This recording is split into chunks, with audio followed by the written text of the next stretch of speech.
हरि ओम। साथियों, योग क्या है, यह जानने के लिए हमें इसके मूल में जाना होगा। योग शब्द की उत्पत्ति संस्कृत शब्द युज से हुई है, जिसका अर्थ है जुड़ना। योग के मूल रूप से दो अर्थ माने गए हैं, पहला जुड़ना और दूसरा समाधि। जब तक हम स्वयं से नहीं जुड़ पाते तब तक समाधि के स्तर को प्राप्त करना मुश्किल होता है। यह केवल व्यायाम भर नहीं है, अपितु विज्ञान पर आधारित शारीरिक क्रिया है। इसमें मस्तिष्क, शरीर और आत्मा का एक दूसरे से मिलन होता है। साथ ही मानव और प्रकृति के बीच एक सामंजस्य स्थापित होता है। योग जीवन को सही प्रकार से जीने का एक मार्ग है। गीता में श्री कृष्ण ने कहा है कि योगः कर्मसु कौशलम, अर्थात योग से कर्मों में कुशलता आती है। अगर हम योग के प्रकार की बात करें तो यह ठीक ठीक कहना मुश्किल है कि योग के प्रकार कितने हैं, लेकिन इस वीडियो में हम आम तौर पर चर्चा में आने वाले प्रकारों के बारे में बता रहे हैं। और आम चर्चा में जो योग के प्रकार आते हैं वो हैं राजयोग, ज्ञान योग, कर्म योग, भक्ति योग, हठ योग, कुंडलिनी अथवा लय योग। सबसे पहले राजयोग की बात करते हैं। योग की सबसे अंतिम अवस्था समाधि को ही राजयोग कहा गया है। इसे सभी योगों का राजा माना गया है, क्योंकि इसमें सभी प्रकार के योगों की कोई न कोई गुण जरूर है। इसमें रोजमर्रा की जिंदगी से कुछ समय निकालकर आत्मनिरीक्षण किया जाता है। यह ऐसी साधना है जिसे हर कोई कर सकता है। महर्षि पतंजलि ने इसका नाम अष्टांग योग रखा है और योग सूत्र में इसका विस्तार से उल्लेख किया है। उन्होंने इसके 8 प्रकार बताए हैं।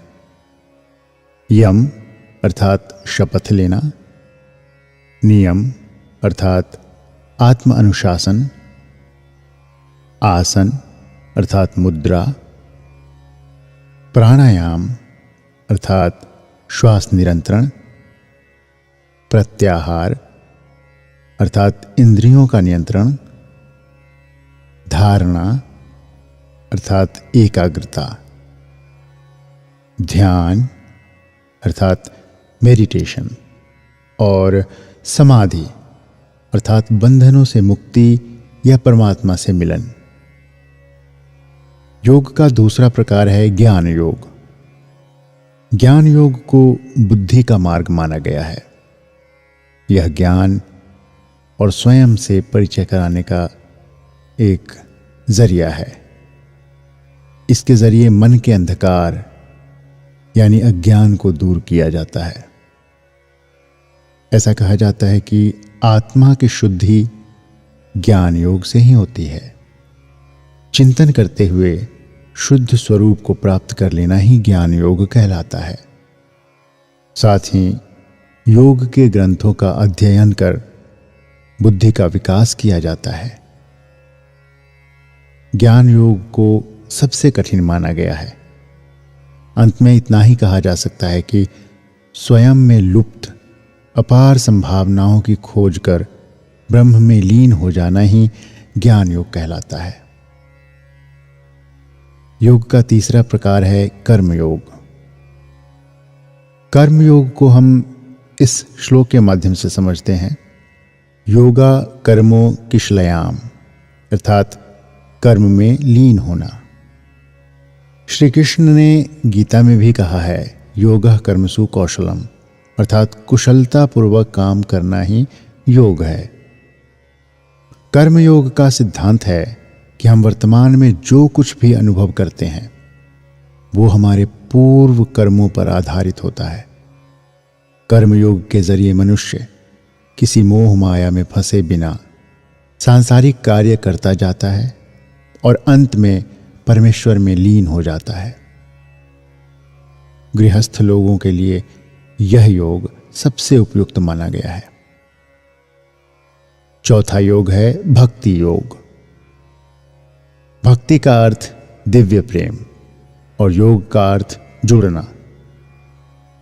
ईश्वर, सृष्टि, प्राणियों, पशु पक्षियों आदि के प्रति प्रेम, समर्पण भाव और निष्ठा को ही भक्ति योग माना गया है। भक्ति योग को किसी भी धर्म, उम्र, राष्ट्र, निर्धन व अमीर व्यक्ति कर सकता है। हर कोई किसी न किसी को अपना ईश्वर मानकर उसकी पूजा करता है। बस उसी पूजा को भक्ति योग कहा गया है।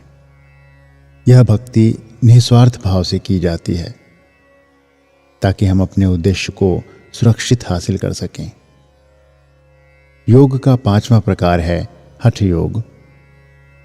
यह प्राचीन भारतीय साधना पद्धति है।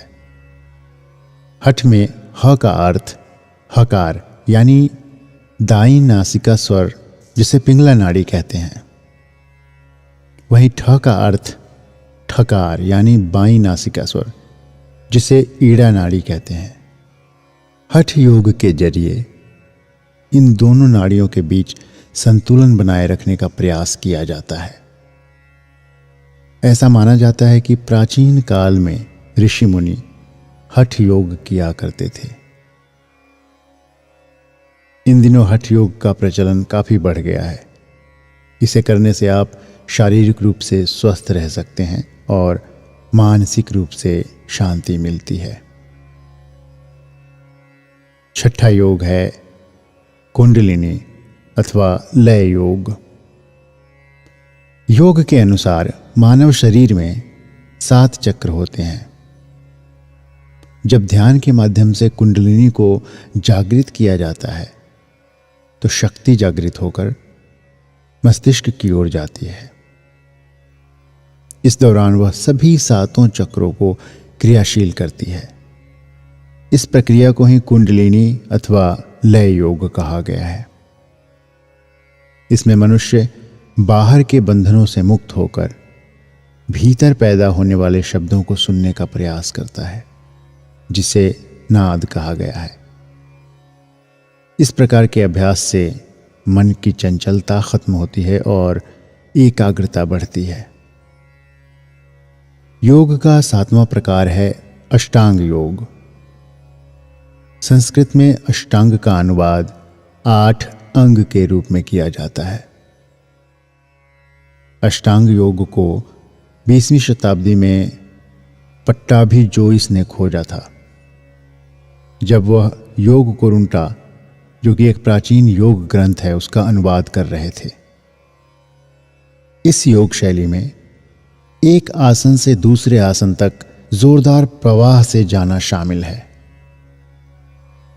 अष्टांग अभ्यास में 6 श्रृंखलाएं शामिल होती है, जिसमें योगी को बिना रुके एक मुद्रा से दूसरी मुद्रा में जाना होता है। विन्यास योग हठ योग की तरह ही विन्यास योग है, जिसमें कई विभिन्न शैलियां शामिल है।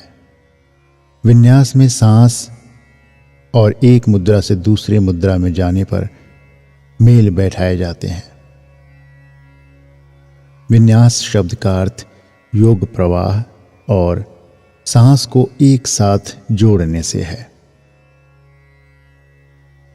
योग का एक और प्रकार है अयंगर योग। अयंगर योग की स्थापना BKS अयंगर ने पुणे में अपनी कक्षाओं से की और समय के सबसे प्रभावशाली गुरुओं में से एक बन गए। उन्होंने योग को सटीकता से करने पर जोर दिया, इसलिए वह कक्षाओं में प्रॉप्स का उपयोग भी करते थे, जैसे कि ब्लॉक, बेल्ट, बॉस्टर्स, कुर्सियाँ, कंबल आदि। हरिओम।